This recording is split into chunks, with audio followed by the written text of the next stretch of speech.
माजी पंचायत समिती सदस्य तथा एकलव्य संघटना महाराष्ट्र राज्य जिल्हा संघटक विश्वनाथ सोनवणे यांचे पालकमंत्री जयकुमार रावल यांना निवेदन.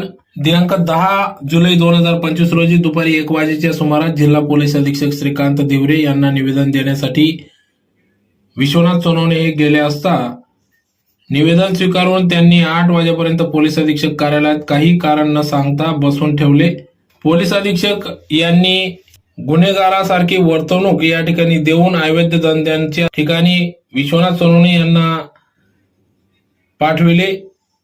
त्या ठिकाणी कारवाई करणार होते, त्या ठिकाणी मला सोबत घेऊन गेले. अशा वागणुकीमुळे माझ्या जीवास धोका निर्माण झाला असून माझ्या जीवास बरे वाईट झाल्यास संपूर्ण पोलीस प्रशासन व संबंधित पोलीस अधीक्षकच जबाबदार राहतील, या आशयाचे निवेदन आज पालकमंत्री जयकुमार रावल यांना निवेदन देण्यात आले. तर निवेदन देतेवेळी माजी पंचायत समिती सदस्य विश्वनाथ सोनवणे, प्रदेश संघटक ॲडव्होकेट राजन वाघ, कमल भाऊ सूर्यवंशी, रविभाऊ बोरसे, दिलीप मालचे, रावल ठाकरे, आनंदा मालचे, राजेंद्र गायकवाड, शंकर मालचे, सोमनाथ सोनवणे, युवराज वाघ आदी सर्व पदाधिकारी यावेळेस उपस्थित होते.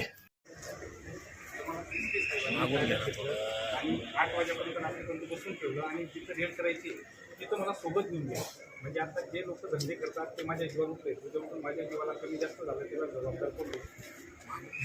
तर त्याच्यासाठी एक कारवाई व्हावी आणि याविषयी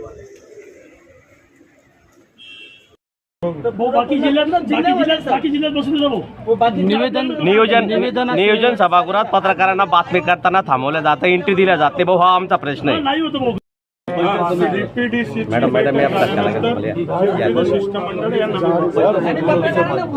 एसपी साहेब यांनी काल आमच्या कार्यकर्त्याला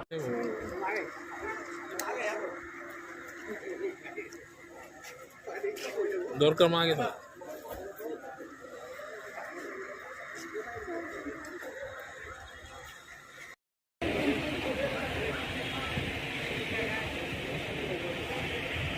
पहिलं टाकून द्या मला काय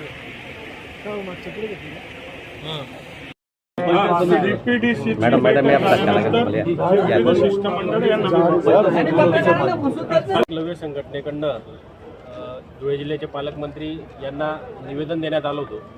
निवेदनाचा विषय अतिशय गंभीर असा आहे की धुळे जिल्ह्याचे जे प्रशासकीय अधिकारी प्रमुख अधिकारी आहेत एस पी साहेब यांनी काल आमच्या कार्यकर्त्याला निवेदन देण्यासाठी गेले असताना की त्याच्या गावामध्ये 2 नंबरचे धंदे बोकावले आहेत आणि त्या 2 नंबरच्या धंद्यावरती बसणारे जे मुलं आहेत ते आजूबाजूच्या जे कॉलेजच्या पोरी आहेत